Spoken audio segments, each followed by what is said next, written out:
Hello guys, welcome to our YouTube channel. आज के इस वीडियो में हम बात करेंगे ज्वालामुखी व ज्वालामुखी से निर्मित स्तर volcanoes and volcanoes land from कि जो वॉल्केनो है वो कैसे निर्मित होते हैं और किस भूमि पे बनते हैं।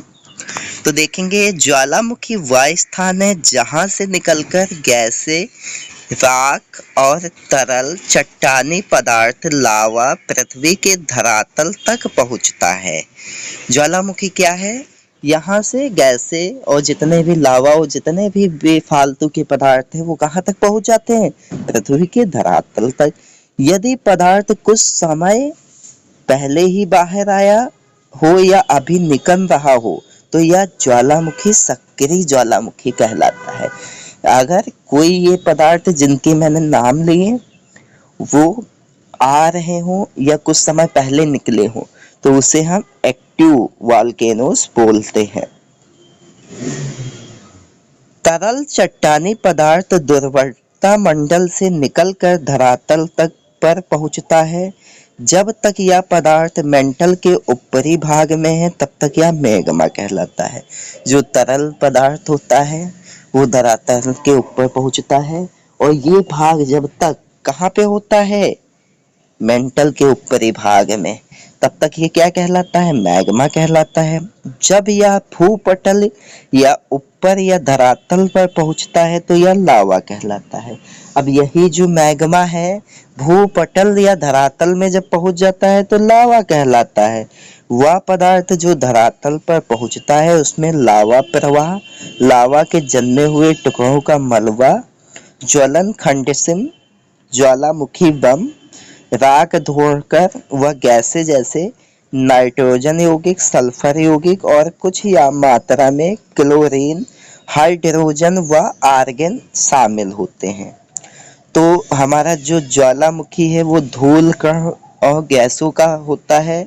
इसमें नाइट्रोजन, सल्फर और क्लोरीन, हाइड्रोकार्बन, आर्गन ये सभी जो गैसें हैं वो शामिल होती हैं। अब इसके बाद हम कुछ एक्टिव ज्वालामुखी की बात करेंगे जो जहाँ पे सक्रिय हैं। ज्वालामुखी उद्गार की प्रवृत्ति और धरातल पर विकसित आकृतियों के आधार पर ज्वालामुखियों को वर्गीकृत किया जा सकता है। कुछ मुख्य ज्वालामुखी निम्न प्रकार से हैं। सबसे पहला शील्ड ज्वालामुखी। शील्ड ज्वालामुखी क्या होता है? What is shield volcano? Basalt प्रवाह को छोड़कर पृथ्वी पर पाए जाने वाले सभी ज्वालामुखियों में, किसमें? जो बेसाल्ट प्रवाह होता है उसको छोड़कर शील्ड ज्वालामुखी सबसे बेकार है, विशाल है। यानी जो बेसाल्ट प्रवाह होता है वो शील्ड से भी ज्यादा मतलब विशाल है।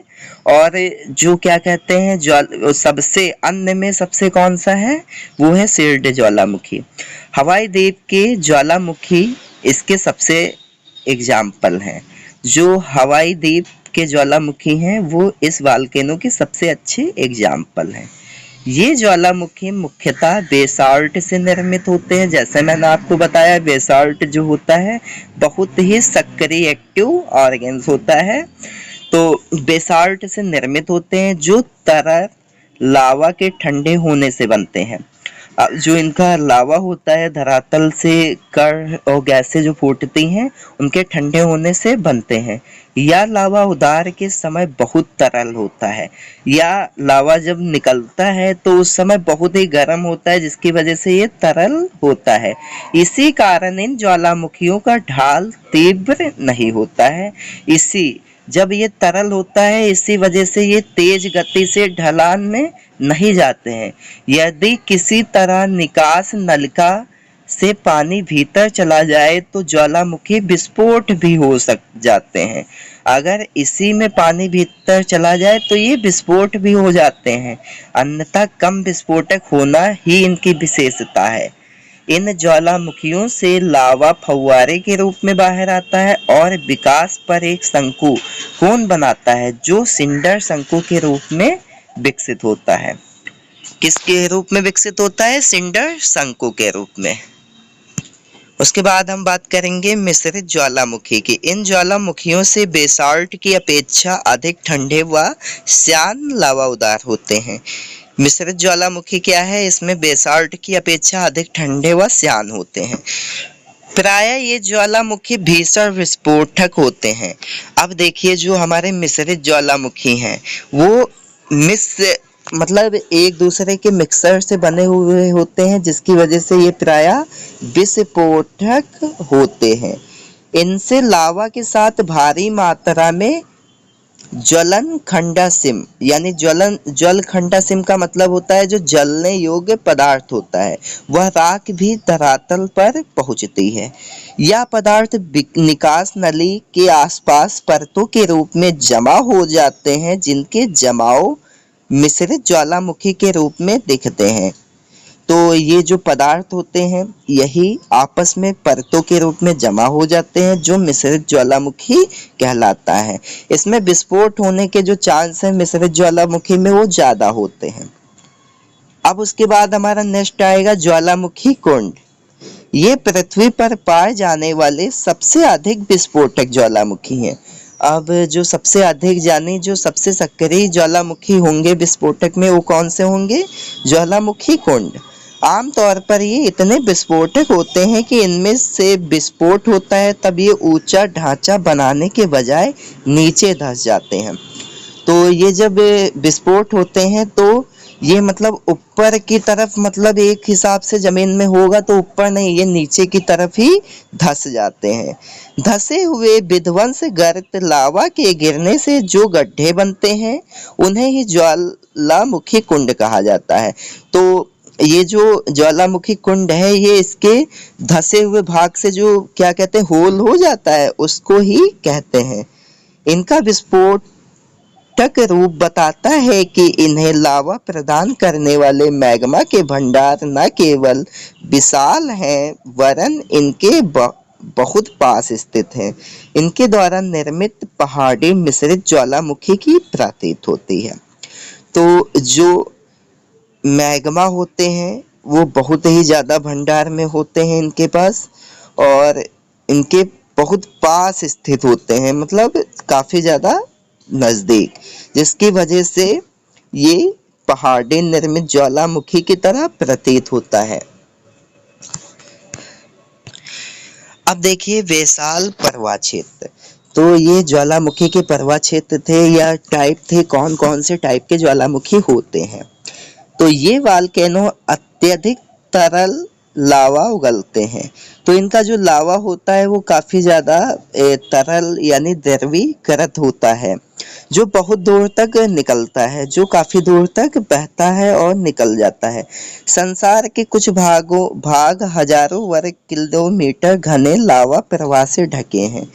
तो ये कुछ ऐसे भाग हैं जिसमें हजारों किलोमीटर तक लावा का प्रवाह होता है और वो ढके हुए हैं। इसमें लावा क्रमानुसार होता है और कुछ 50 मीटर से भी अधिक मोटे पाए जाते हैं। इसमें लावा की जो मोटाई होती है प्रवाह की कुछ प्रवाह 50 मीटर से भी अधिक मोटे हो जाते हैं। कई बार अकेला प्रवाह से सैकड़ों प्रवाह तक फैल जाता है। कई बार जो अकेला एक प्रवाह होता है वो कई किलोमीटर तक फैल जाता है। भारत का दक्कन ट्रैप जिस पर वर्तमान महाराष्ट्र का पठार का अधिकतर भाग पाया जाता है वो बेसाल्ट परवा क्षेत्र है। भारत में कौन सा परवा क्षेत्र है, बेसाल्ट। उसमें कौन सा मतलब कहाँ पाया जाता है, महाराष्ट्र। कौन सा पठार है, दक्कन का पठार। तो ये काफी ज्यादा इम्पोर्टेंट चीजें थी। ऐसा विश्वास किया जाता है कि आज की अपेक्षा आरंभ में एक अधिक वृहत क्षेत्र इस प्रवाह से ढका था। तो ये बसाल्ट जो हमारा परवा क्षेत्र था वो था। अब हम बात करेंगे मध्य महासागरी कटक ज्वालामुखी। इन ज्वालामुखियों का उदार महासागरों में होता है। मध्य महासागरीय कटक एक श्रृंखला है जो 70,000 किलोमीटर से अधिक लंबी है, जो सभी महासागरीय बेसिनों में फैली है। इस कटक के मध्यवर्ती भाग में लगातार उदार होता है। तो ये मध्य महासागरीय कटक ज्वालामुखी था। इसकी जो श्रृंखला है कितनी दूर, 70,000 किलोमीटर तक फैली है, जो सभी महासागरीय बेसिनों में जाती है। तो ये हमारे कुछ ज्वालामुखी थे। सिल्ट ज्वालामुखी, मिश्रित ज्वालामुखी, ज्वालामुखी कुंड, बेसाल्ट, ये इसके कुछ टाइप थे जो काफी ज्यादा इम्पोर्टेंस है, आपके एग्जाम में भी पूछे जाने वाले हैं। अब इसके बाद हम जो ज्वालामुखी हैं कि कौन से ज्वालामुखी कहाँ पे वोल्केनो कितना ज्यादा सक्रिय है उसके बारे में हम बात करेंगे। तो आई होप चीजें आपको समझ में आई होंगी। तो इस वीडियो को ज्यादा से ज्यादा लाइक, शेयर और सब्सक्राइब करें, जिसमें आगे के लोगों को यूपीपीसीएस आरओ की तैयारी में बहुत ही ज्यादा मदद और बेनिफिट मिल सके। जय हिंद, जय भारत।